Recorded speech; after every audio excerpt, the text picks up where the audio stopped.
Okay, for the second part of the video homework, I'm gonna talk about the problem 5. Problem 5, yeah. So this is a little bit tricky problem, and so firstly we want to talk about the method 2 here, which means that we divide 100 people into 10 groups with 10 people in each group, and mix 10 people's blood and test the mixture. If the result is negative, then everyone in this group is negative.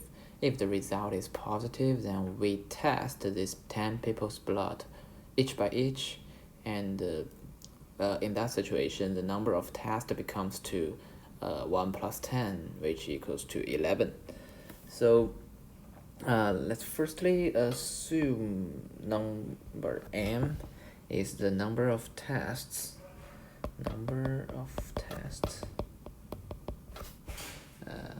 for a group, for a 10 people group,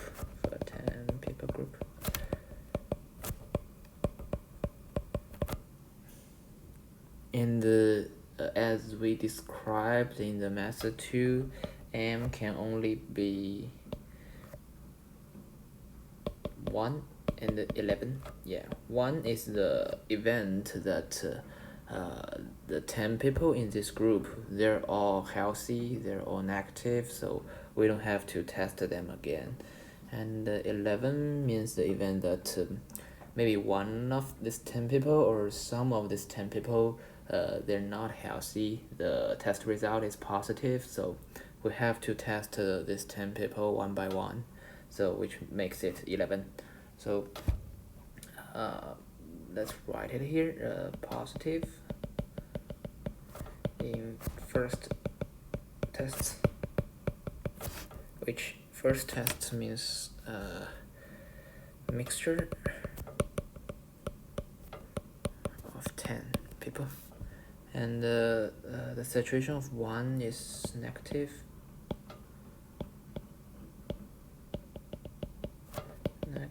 in first test. Yeah, also in the first test means the mixture of 10 people.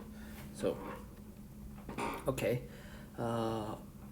in order to get the expectation of m, as we all know, expectation equals to the probability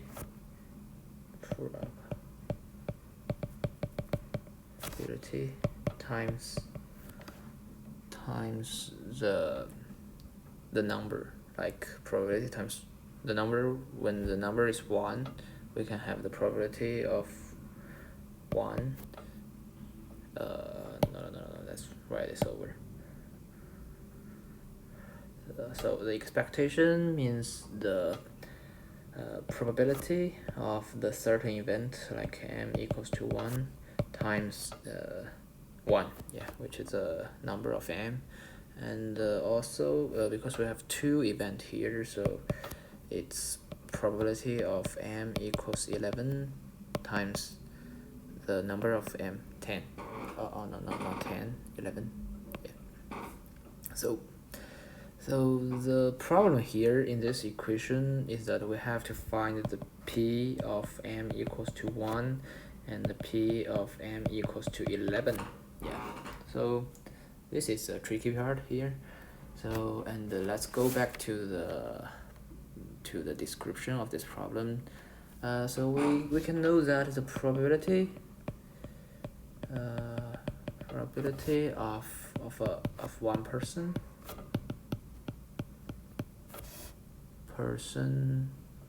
to be positive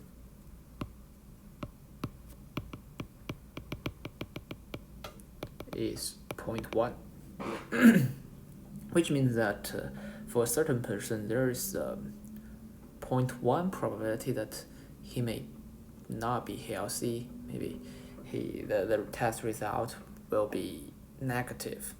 So the probability of m equals to 1 right here we can get, which means that all the 10 people in this group, they're all healthy, and the test result of them, they're all negative.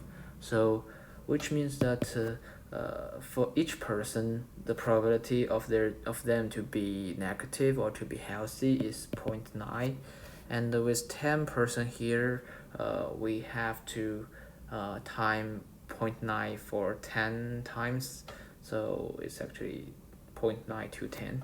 Yeah, so, and also the p probability of m equals to 11 is that is the complement of the probability, right, of the probability, right? Yeah, there has to be one of them. So the probability of the event m equals to 11 is the complement of the event m equals to 1. So we can get the saturation here is 1 minus 0.9 to 10, right? Yeah, that's easy to understand. Yeah, because there are only two possible events in this probability part, so it has to be m equals to 1 or 11. So let's make the equation here. The according to the equation right here, according to this expectation equation, we can have expectation of m equals to probability of m equals to 1 times 1 plus probability of m equals to 11 times 11. So it's 0.9 to 10 times 1 plus 1 minus 0.9 to 10 times 11. And with some calculation, we can get this is approximately 7.5. So the expectation of m in the method 2 is 7.5. So that's all about this problem.